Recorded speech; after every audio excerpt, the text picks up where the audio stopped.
not doubt yourself when melodies are coming, when you're searching for a melody or when you're writing a melody, to let them all come, because usually they're honest. Those are the initial emotions, and that's what you'll spend all your time on stage reliving, is that initial emotion. So to really be free in that initial moment and let yourself explore those melodies. Always find a way. And then, like I said, sometimes the lyrics, they come at the same time. Sometimes a lyric will come really easy, and sometimes a lyric will take months to write. So the other thing I would say to a new artist is, if a lyric comes easily and right away, great. Those are like magic moments, and we love those moments. But if they don't, that's okay too. Every great piece of work has to be worked on. So take the time it takes to produce a lyric that you are proud of and happy with, and that's something that you can believe when you say, and take the time that it takes to do it. There's no...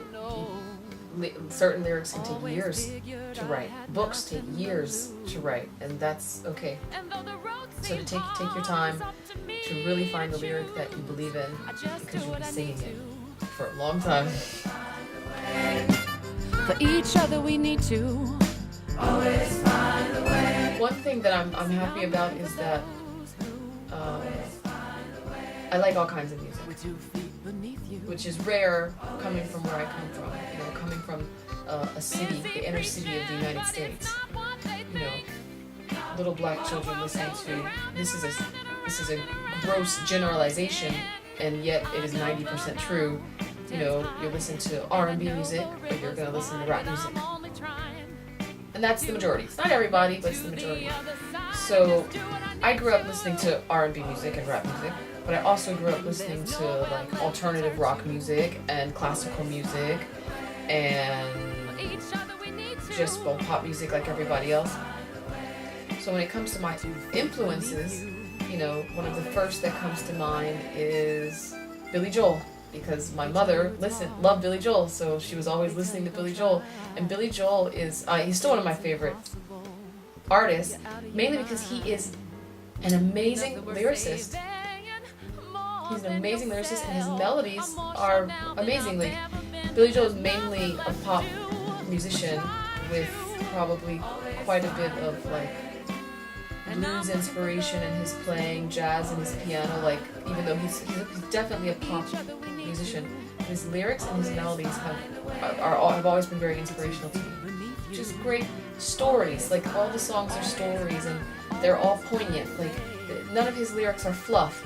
None of them. You can take any of his songs, and he's truly a poet. Would you think about me another way if I begged you to stay? And are you sure? It always bothers me when people say, I don't like this kind of music, or I don't like that kind of music. Maybe I don't like 90% of a certain type of music, but every type of music has its best. There's the best of every kind of music, and that's what inspires me. But then for me, I've always had a big difference between the type of music I'm interested in singing and writing and the type of music I'm interested in listening to or dancing to. I love all kinds of music, but I definitely don't want to sing all styles of music. Just as I love all kinds of music, but I don't want to dance to all styles of music. Everything seems to have its place. There's the music I want to sing, there's music I want to listen to, there's music I want to dance to. And sometimes they cross over, but they all have their place in my scheme of creativity and expression. It's up to you. Please take the time to laugh a while, sit back and smile. There's a whole lot